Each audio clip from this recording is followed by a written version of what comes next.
সুনীলবাবু বলেছেন, তোমাকে যখন দেখি তার চেয়ে বেশি দেখি যখন দেখি না।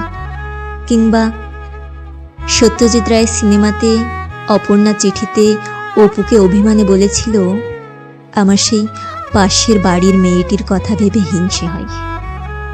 সে যে তোমায় সকাল সন্ধে দেখে, আমি তো দেখি না।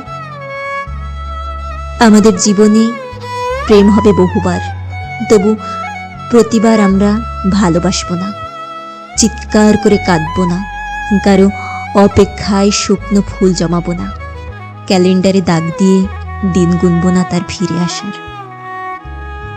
আমাদের তিক্ততা আসবে, মোহভঙ্গ হবে, প্রেম হবে বহুবার, তবু প্রতিবার আমরা সেই একইভাবে কাউকে ভালোবাসবো না।